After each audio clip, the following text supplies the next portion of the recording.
Donc on va essayer de faire un petit bilan de ce qui s'est passé sur l'année qui vient d'écouler. Voilà. Très volontiers. Alors la première remarque que je ferai, c'est que cette maison est parfaitement adaptée à ce que nous souhaitions faire. Et toutes les activités que nous avons eues au cours de l'année montrent effectivement que ce que je souhaitais avec mes amis faire, eh bien, nous avons pu l'accomplir au mieux.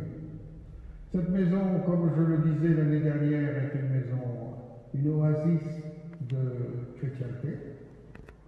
Et nous avons développé effectivement la prédication des exercices de Saint Ignace, ainsi que les exercices en l'honneur de Notre-Dame, tout au long de cette année. Malgré le confinement, la maison est tellement grande que nous avons pu recevoir plus de personnes.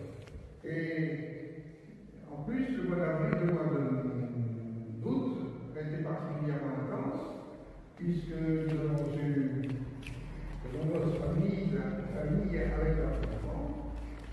Au moins 5 ou 6 familles sont venues, la maison était pleine, les enfants pouvaient gambader dans le couvent,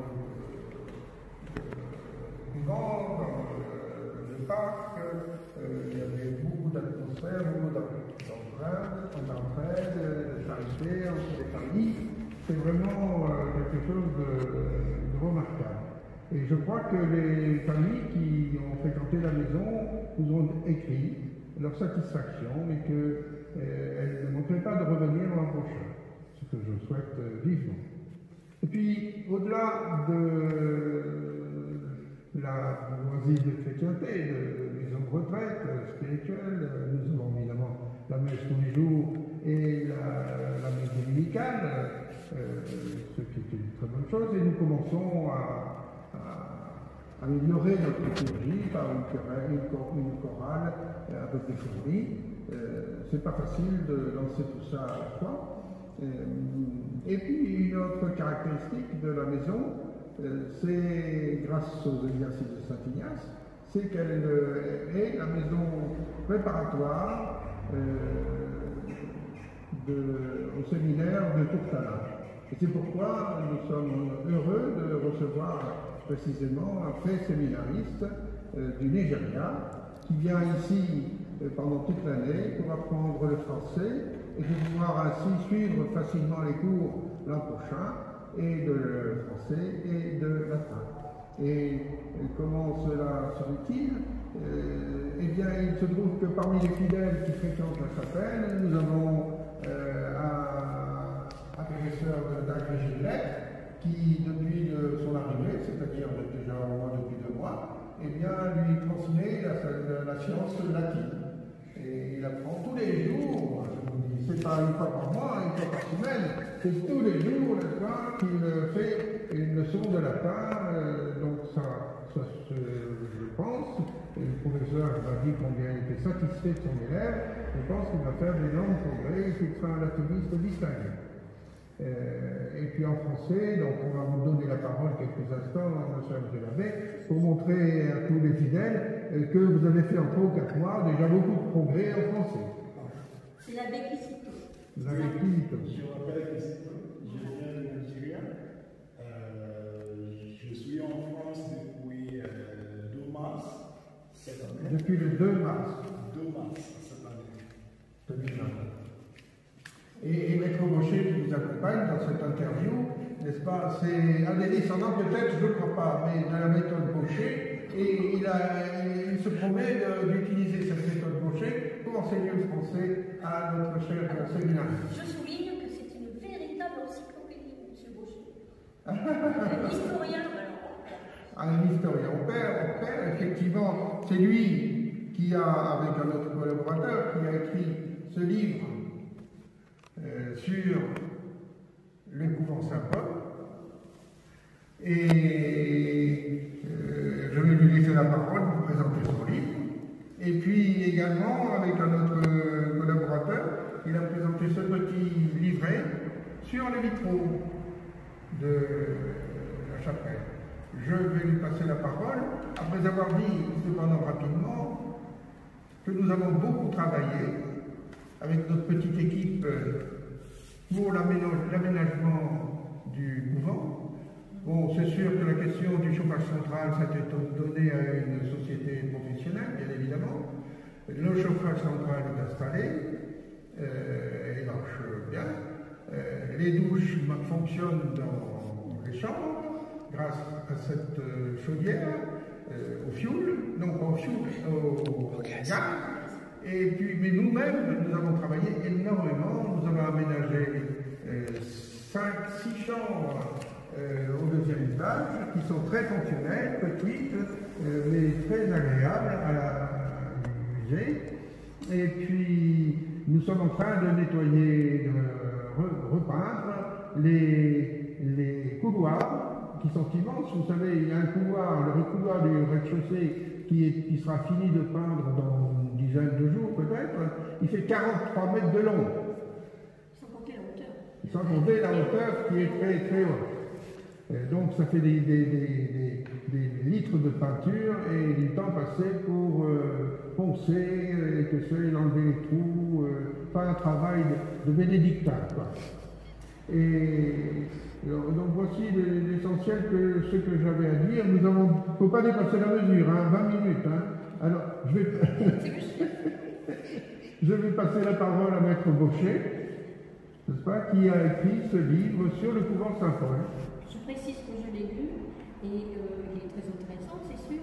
Et ce qui est adorable de votre part à tous les deux, c'est que les premières pages sont toujours dédicacées aux sœurs qui ont vécu ici.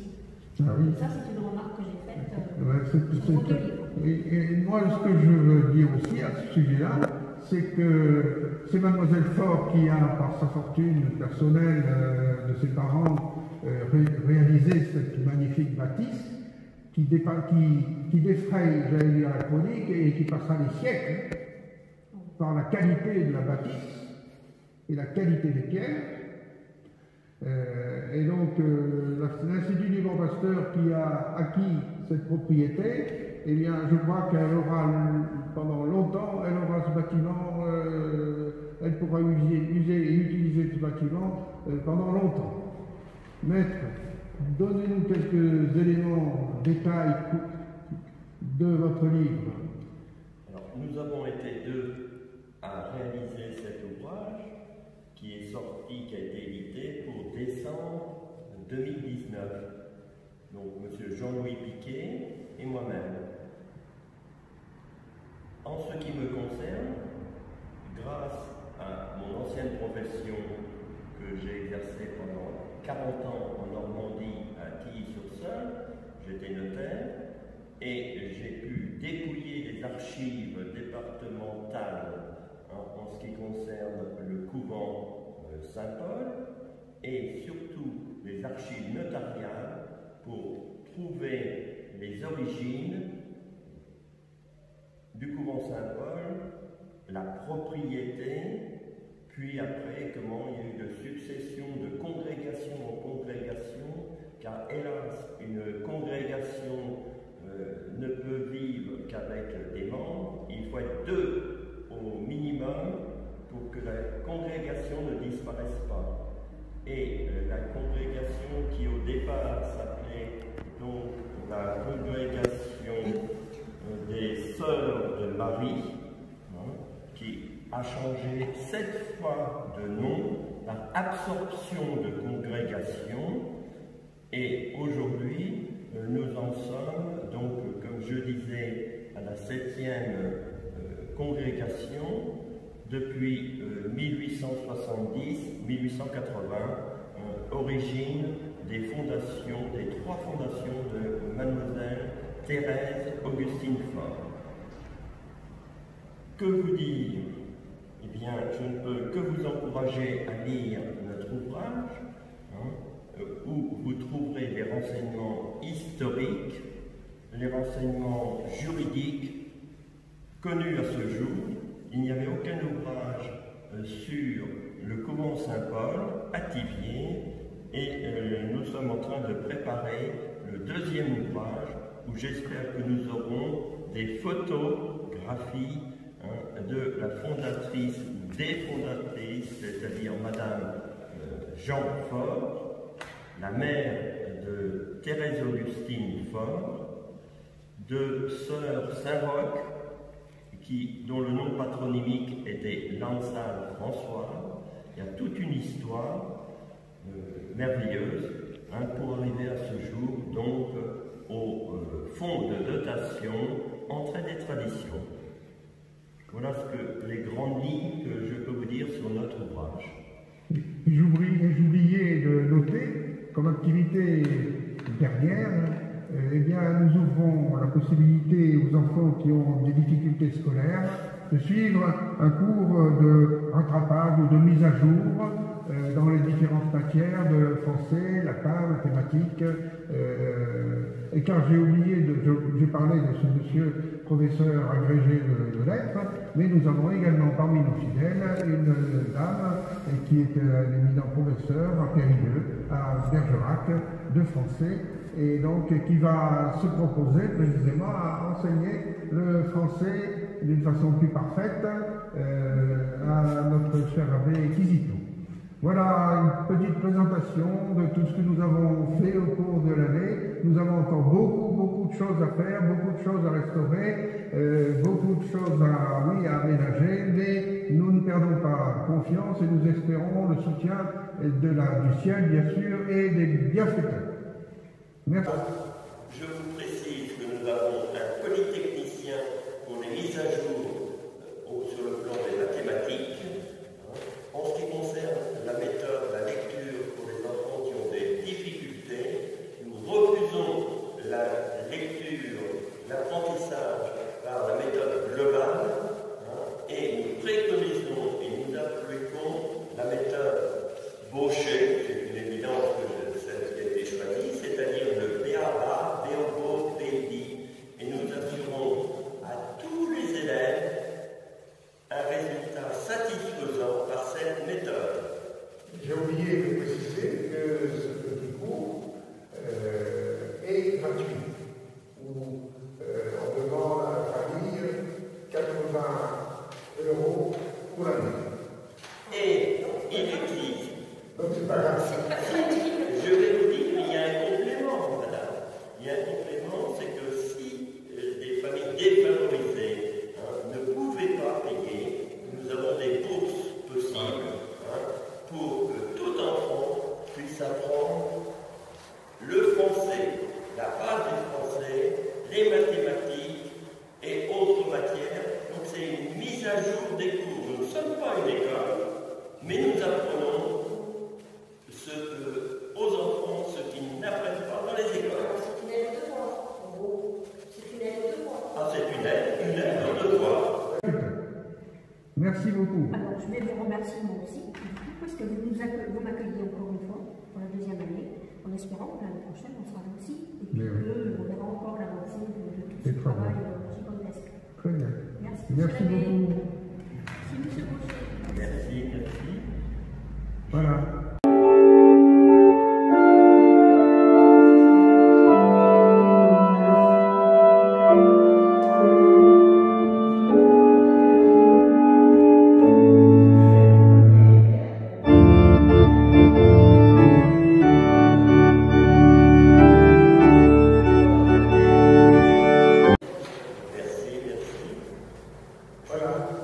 Je vous précise que nous avons un polytechnicien pour les mises à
et mathématiques et autres matières. Donc c'est une mise à jour des cours. Nous ne sommes pas une école, mais nous apprenons